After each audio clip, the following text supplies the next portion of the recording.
Hey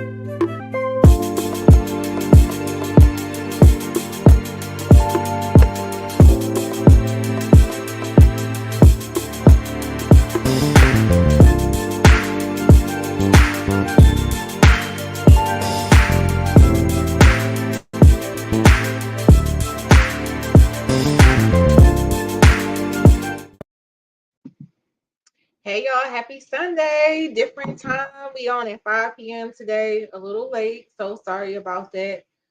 Talking about how to invest in the stock market and in yourself. We are at the end of the month. So how are those goals looking? Let me know in the comments on the replay game. We talk a lot about the no spend challenge, no spend, no spend. But what's going on with the savings? So I challenge people to save to get to $1,000 by April 1st if you could. But let's just even bring it all the way back to just having $25 a week. So that will put you at $100 in your savings account. Did you do that? Did you commit to the $25? I know I had a lot of people saying that they committed to the no spend challenge, but did you commit to whatever money you didn't spend going into your savings account, or at least committing to the $25 a week? $25 a week is not going to get you at $1,000 by April 1st, but I wanted to make a tangible goal for you. So if you are doing great on the saving, the $25 a week, let me know. Hi everyone, as you're coming in. Happy Sunday, happy Sunday. And the credit, if you are not in the 800 club when it comes to your credit score, the goal is to get to 800, not 800. Increase your credit score by 40 points by April 1st. So I laid all that out a few weeks ago. So those three goals, we are January 28th. How are y'all doing? So let me know in the comments, especially replay game. What can you say you're proud of as it relates to your finances by February 1st? Because everyone says, I want to do better with money, and then don't make concrete goals. So I gave you goals to have for to celebrate towards to have by the end of this first quarter going into April 1st. For me, I did spend on a non-essential last week. I forgot when I went live, I was in California. So thank y'all for tuning in. I had a little delay on my end, but then I rewatched it and some people were like, it wasn't that bad. But on my end, it kept showing that it was buffering. But anyway, I forgot I did make a non-essential purchase. So a friend of mine, she wrote a book. She wrote an ebook about moving to Kenya, or like what to know before going to Kenya. And I purchased that to read on the plane on my way to San Francisco area, which I wish it was this weekend. Since y'all know what I'm about to say, the Lions is in San Francisco playing, and I literally was just there. So I wish I would have been there this weekend just to have on my Lions gear and represent in the Bay. But I bought a book. It was $7, so it wasn't like the end of the world, because my friend Tanae, we were going to go live today to talk about her book, but I had to push this live up earlier to watch the game. So, all right. So my connection is buffering. Hopefully it don't continue to buffer. We're gonna see how this do. It's showing I'm at home. So it should be fine. We're gonna see. If it continues to do it, just let me know in the comment section. But I'm showing that I'm doing good as far as like no delay or anything on my end. But anyway, so that was my non-essential spend. Tonight will be on. We're gonna do next Saturday, and then I'm still gonna go live on next Sunday talking about something related to money and travel. Today, as far as investing goes, I wanted to take a minute to go all the way back to the basics, which I said when I talked about 401k. Thank you, Quila. That's the easiest way to start investing in the stock market, because people think, oh, I'm just saving for retirement. I'm like, no, when you invest in the stock market, 9 times out of 10, you could put your money into a non-stock option as far as like a mutual fund or individual stock. But for the most part, that's your first step to investing. But if you are like, I want to talk about buying individual stocks or doing it on my own, I want to take a moment to talk about that today. So there's so many ways to invest to get started with investing with the stock market. However, I have to reiterate, saving and investing are two different things. So if you do not have anything in your savings account, I do not recommend you invest anything until you outside of your 401k. If you invest in your 401k, thumbs up. If you are self-employed, I will probably do a separate live on just having your own 401k as a small business owner, but definitely want to at least have $1,000 in your savings account, 1 month of emergency expenses. That means 1 month of your mortgage, 1 month of your car payment, 1 month of your car insurance. You want to have that in your savings account before you start investing outside of your 401k. So I just want to put that out there. That's my rule of thumb. I always encourage people to invest in their 401ks for the match purposes. And I want to pause right there. If you haven't, from that 401k live I did 2 weeks ago, if you haven't at least contacted your HR or benefit department to see what your match is, please do that by next Sunday.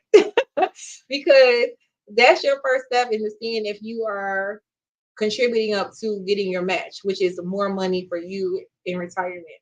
But back to stock investing. If you have your savings account, you have money in your savings.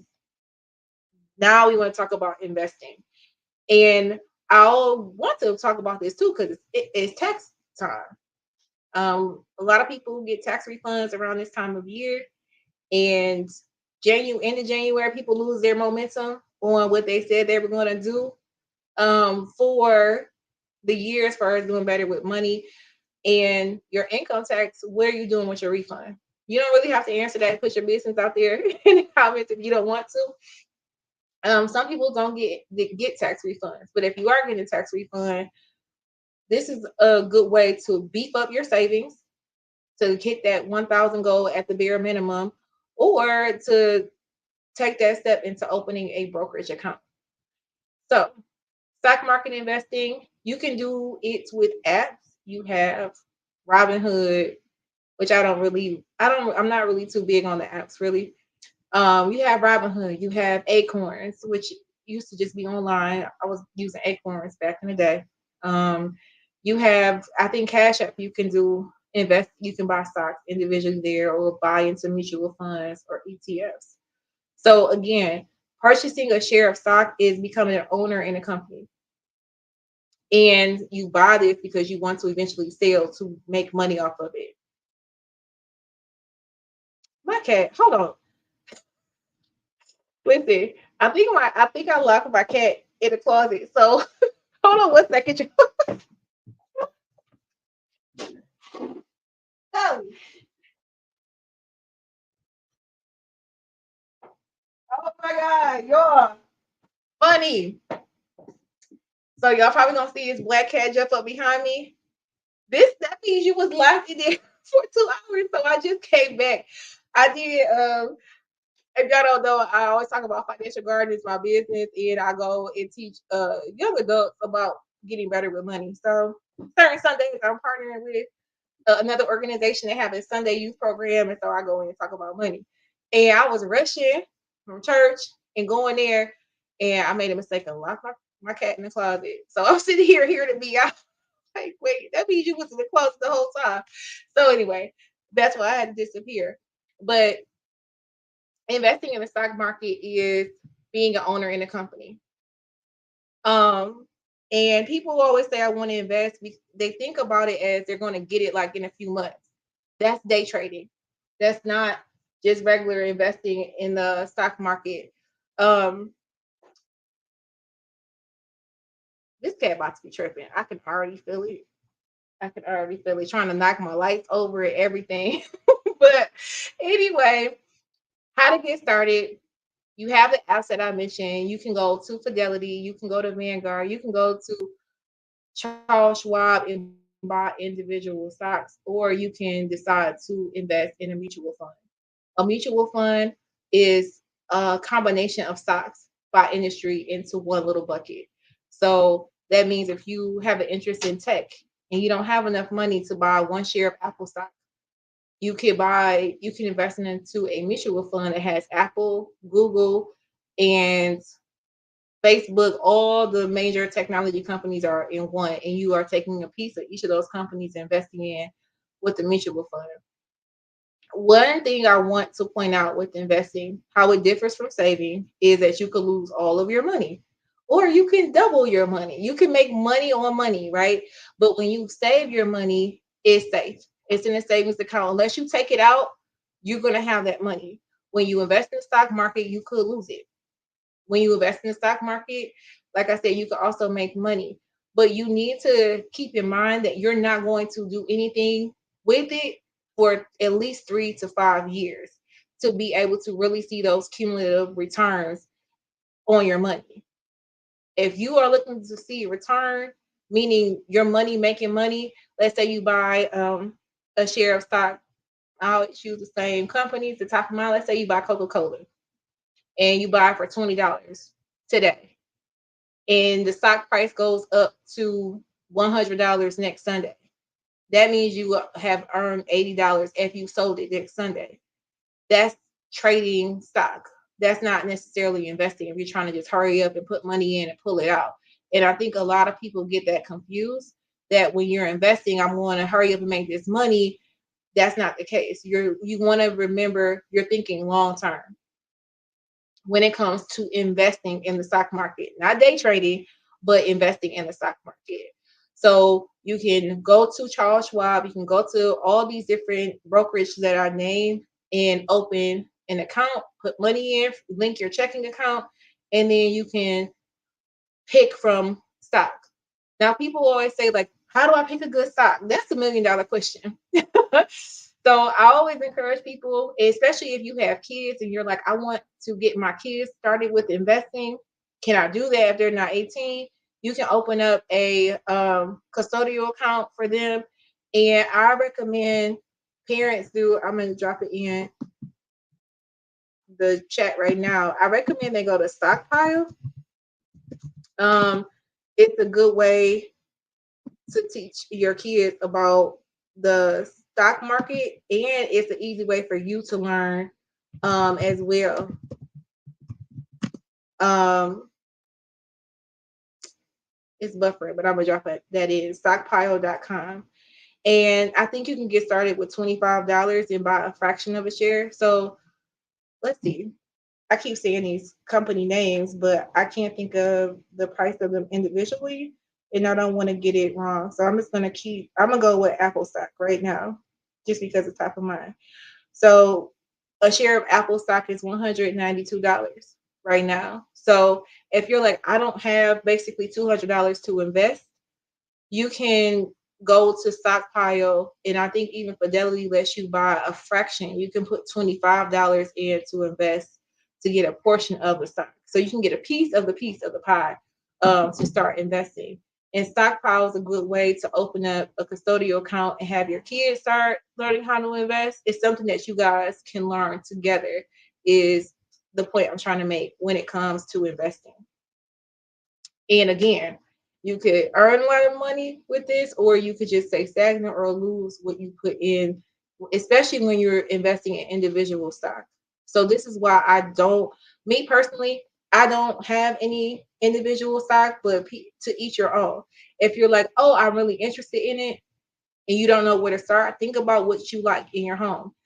If you are a fashion person and you like luxury goods, like look to see if that brand has, if they're a publicly traded company and you can become an owner in that stock. If you like gadgets as far as cameras and laptops or whatever, look into the tech space and see if, like I just said, Apple, they clearly are a public company, you can buy a share of stock. But if you like Canon cameras or Frigidaire, you're like, appliances don't last that much and Frigidaire is always selling out when I'm going at Home Depot or something like that. I'm just thinking of random stuff off the top of my head. You want to think about industry and products that you would want to invest in that you see growing over time. Another thing when you buy individual stock that you want to consider, besides industry and how to get started, what is on the rise. So a lot of people don't think about what I use. They think about from an economic perspective what's growing. Pharmaceuticals.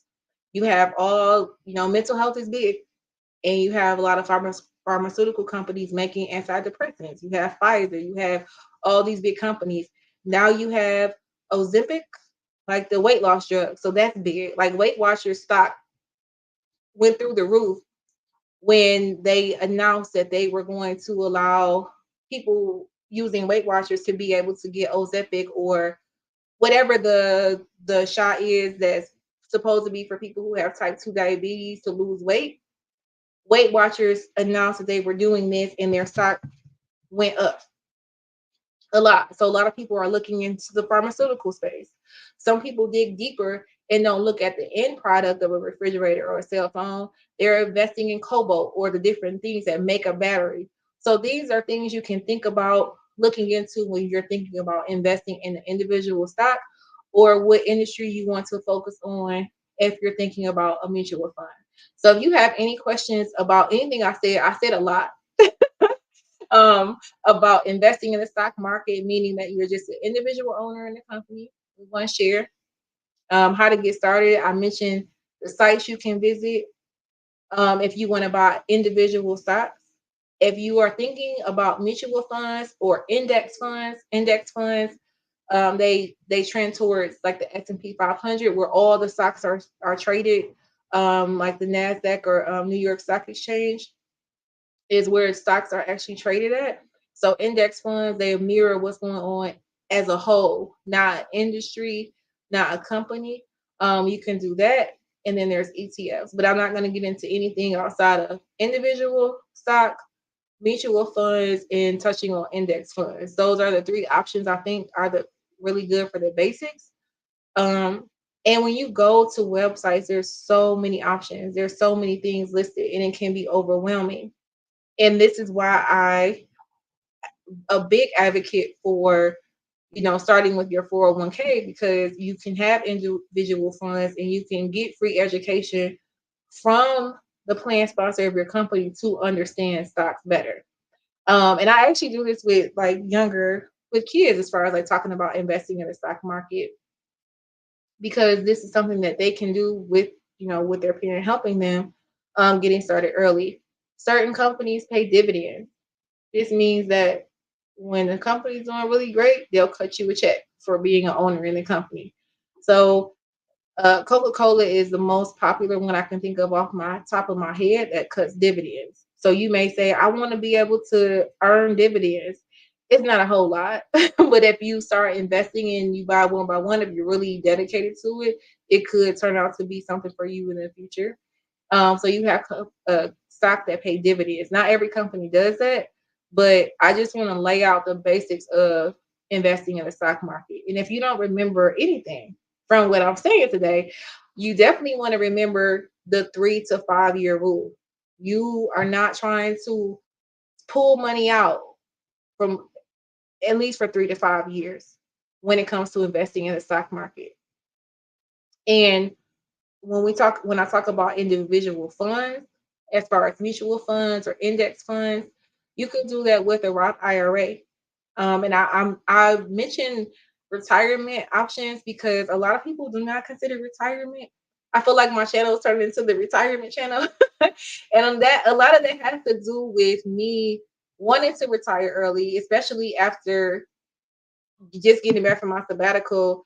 Um, and That's a good question, especially since getting back from my sabbatical. I'm like, okay, I want to retire earlier than what I thought, and how to make this happen, type of thing. And so I'm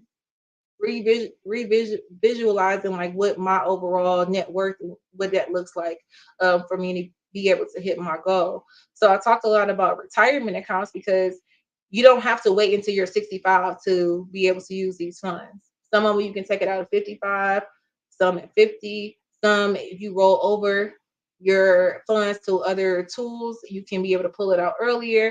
So there's so many different things you can do with investment accounts. So real estate investment trust, that is REIT.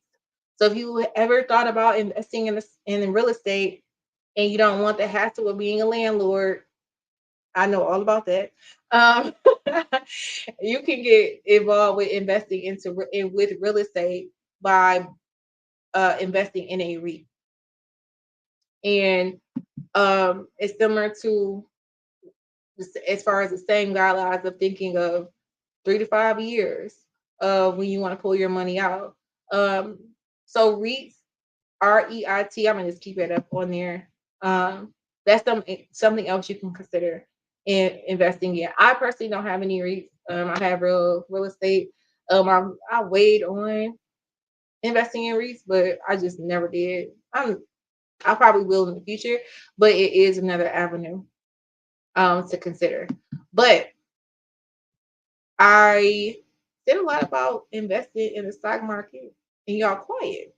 I feel like I will say this: I'm pushing myself to go live every week just because it's so different from doing recording a video and just putting it up.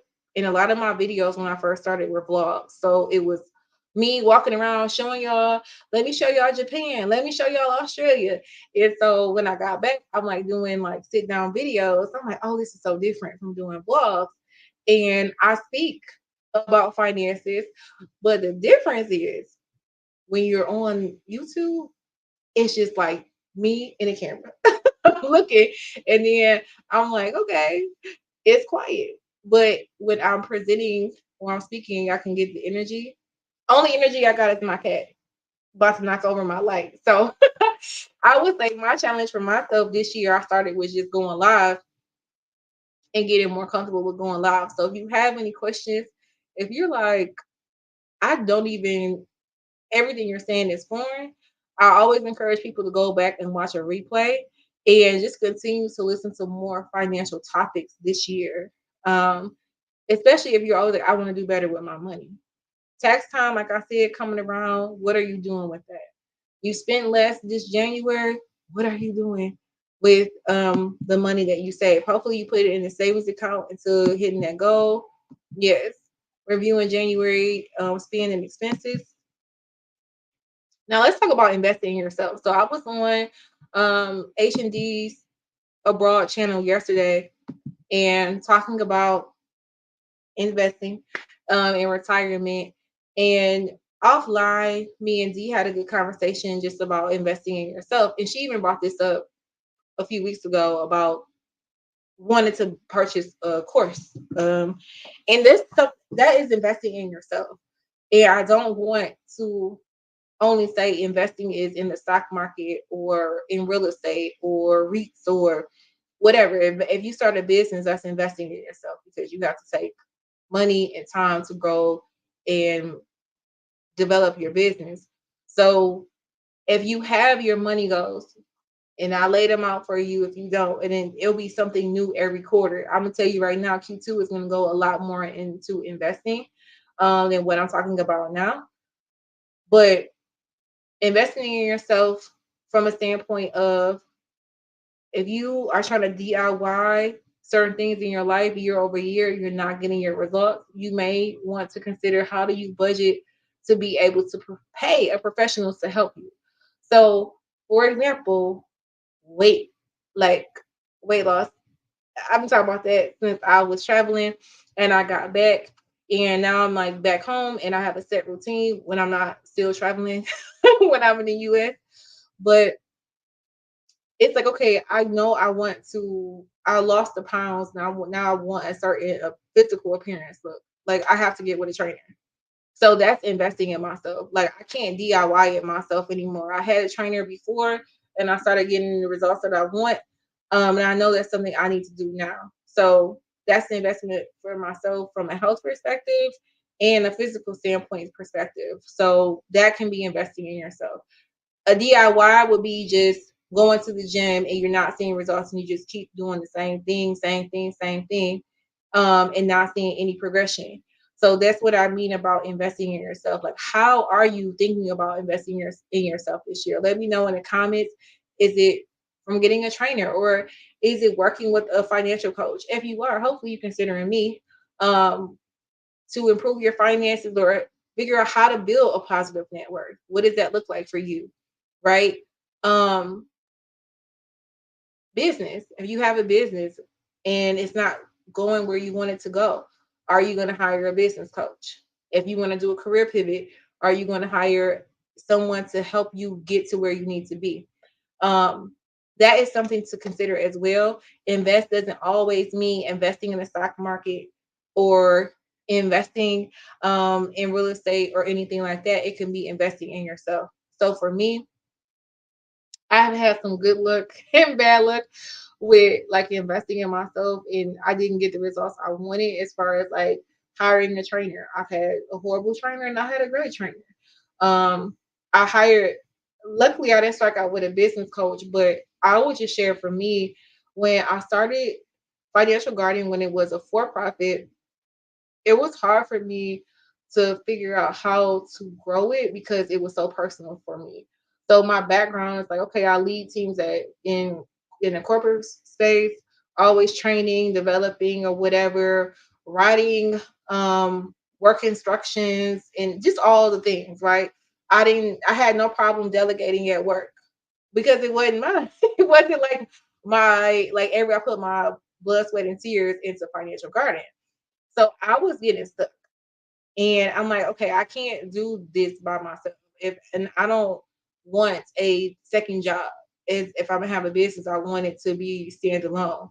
So clearly I have to get to the point where I have to hire people. And if you're just joining, make sure you hit that like button. And people who've been here, make sure you hit that like button for me and that share button, share it to your Facebook. But I will say that I was like, okay, I need to figure out how I'm going to get comfortable with hiring people. And I needed to hire a business coach, and I did, and it was the best investment I ever made because I just needed someone to talk through like that process and what it would look like for me.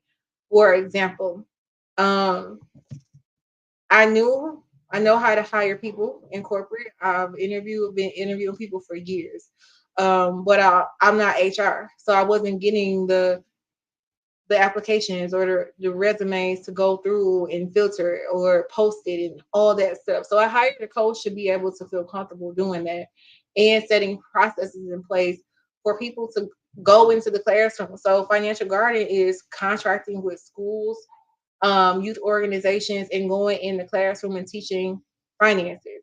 If I want to grow, I can't be at 20 schools at one time.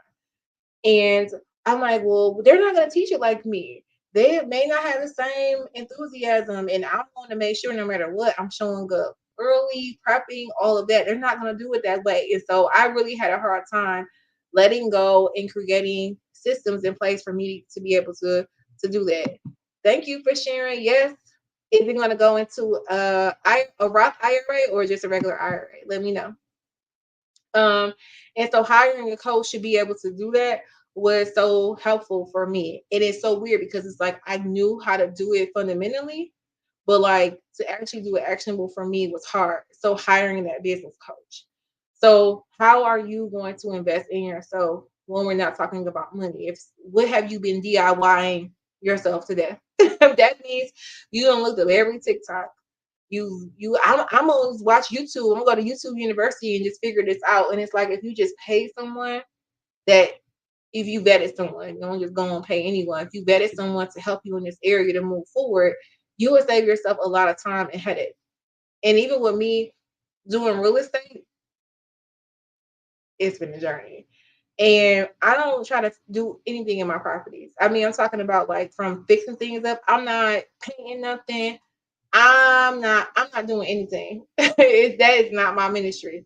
I'm hire somebody. And there's people who are like, I got my rental property, I'm gonna learn how to do it. I'm gonna go to Home Depot, I'm gonna take the classes. I'm like, no. I my time growing my actual business, what I'm skilled to do it, will serve me much would serve me way better than trying to figure out how to do everything myself. And that's what I want to. That's what I say when. That's what I mean when I put on here invest in the stock market or invest in yourself. I'm talking about what are you going to step away from DIY? And for me, this year I mentioned a trainer. And if you watch one of my videos where I was talking about do this now to be more intentional in 2024, I touched on it from a YouTube perspective. Like, I want to continue to grow my YouTube channel, and I'm in a different space now because I'm not traveling around the world. I'm taking a pause. So, what do I want my channel to look like? How do I grow it to be able to get sponsors and brand deals and stuff like that, right? I can continue to look online and watch videos and take notes or whatever, or I could take step it up a notch and invest in a course or a coach that can get me there, right? So some people think that investing in yourself from that perspective is going to school and getting another degree or getting a degree. And when people are saying they're going to get their masters, I always challenge them like, okay, you're going to get your masters. That's great. Are you, is your salary going to increase with the amount of debt you're going to accumulate? If you don't know, maybe consider doing a certification instead. And I'm not saying like don't go to school or anything like that, but always looking at the ROI on how you are going to invest in yourself is the major takeaway when talking about things. So backing up and going back to like the stock, investing in stock, or figuring out where to start there. I'm curious to know, even if you're watching on a replay or currently, are you looking to invest only for yourself, or do you have children that you are wanting to learn the basics for them? Let me know. I know we talked about that a little bit yesterday as far as weighing that cost. If you're going to get the extra degrees, I'm all about education, but a lot of times you're going to get student loan debt. So if you're going to get more student loan debt, is your salary going to increase? Where it makes sense. Because if you're going to get your master's, that means you have a bachelor's already. Did you get the ROI on that? Or you're like, I'm learning that I should have gotten a different type of degree. Now I'm going for this, I will make this money. So just question it and not just thinking I'm spending money so that equals investment. That's not true. I do know people who go to everything in every conference course or whatever, and then they're feeling like I'm never moving the needle on what I'm trying to get accomplished in their personal life. And so it's like, okay, if you're buying certain things or taking certain courses, you still have to have that time to do the work, right? It's not just about spending the money and thinking it's going to be done. You still have to do the work. And I find that out when people work with me, they feel like, okay, I'm paying you and going to be everything's gonna be solved. It's like you still have to do the work. Like I'm not in your head. I'm not just gonna control your money and do everything for you. Like you still have to do the work. You have to dig deeper if you are trying to like allocate your money better and you can't bring extra income in, like you have to do the work and looking over your finances and figuring out where you can stop the bleeding as far as spending, right? So it's not just like I pay this person and now all my problems are going to go away. It's like, do you still have that time to do the work when I'm talking about investing in yourself? But I want to say thank you for saying that what you're doing with your tax refund. Anybody else on here and you may get a little something from your tax refund. Are you going to invest it? Remember, investing, you need not to touch it for 3 to 5 years. If you want to earn a return earlier, I really encourage you to open up a certificate of deposit.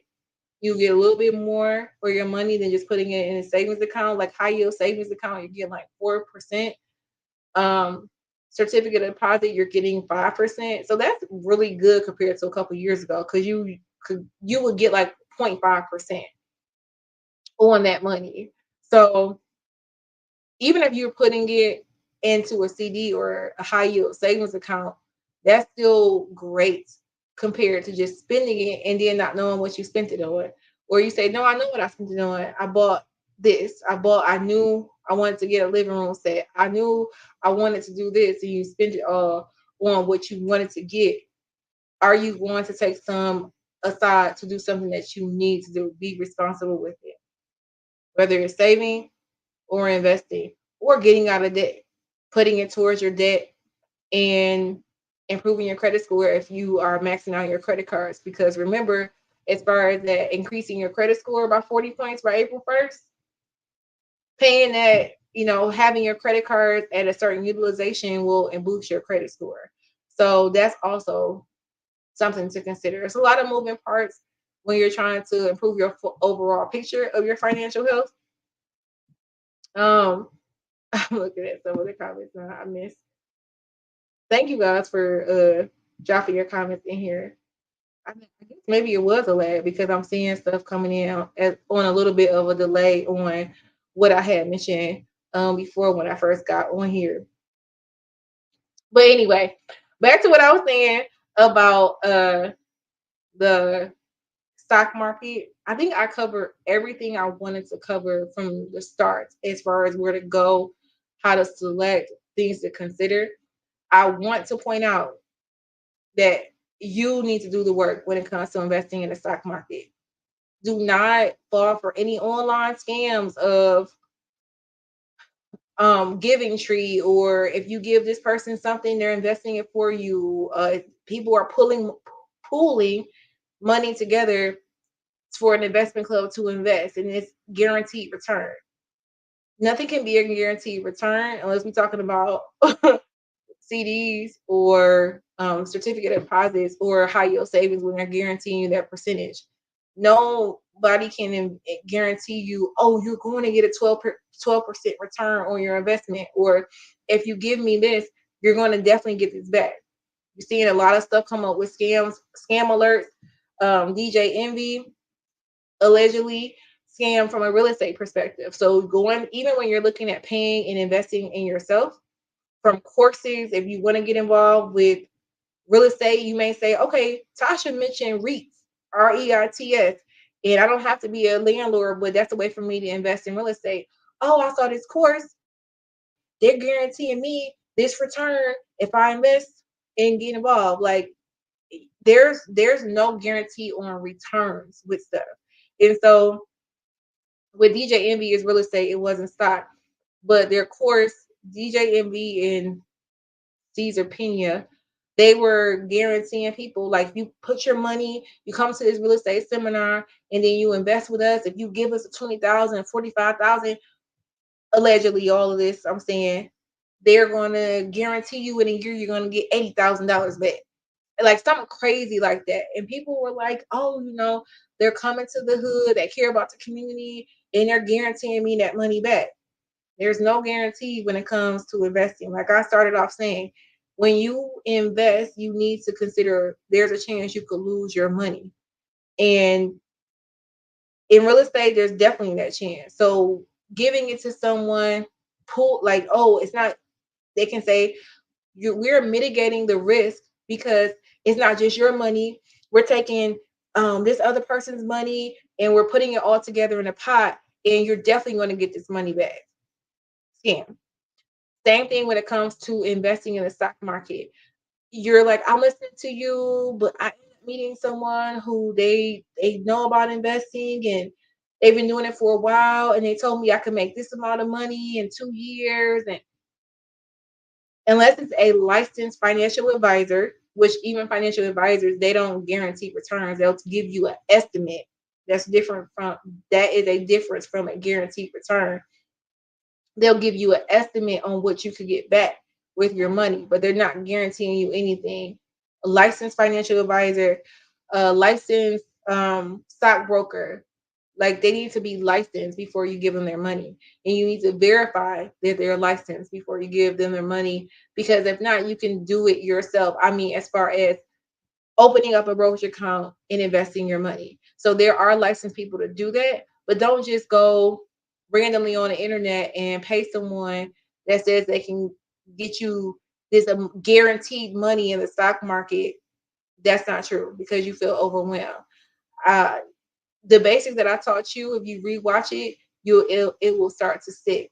Go into those websites. There's free videos on Fidelity and Vanguard, even if we're talking outside of 401k, that teaches you the basics of it so you can understand it before you even start investing your money, right? So when it comes to investing in yourself, I'm sorry, when it comes to investing in the stock market, or if you're interested in real estate, do not think if you pay someone $3,000 that's one step to guaranteeing you some type of return, because it is not. Um, and it's the same thing as far as with a course or working one on one with someone. Just be leery of the guarantees, because it's only a guarantee. They don't know what type of effort you're going to put into it, right? So that's something to consider. All right. So I'm gonna see if I have any other comments or questions. Um, yeah. And that's all unique to like what people's goals are too.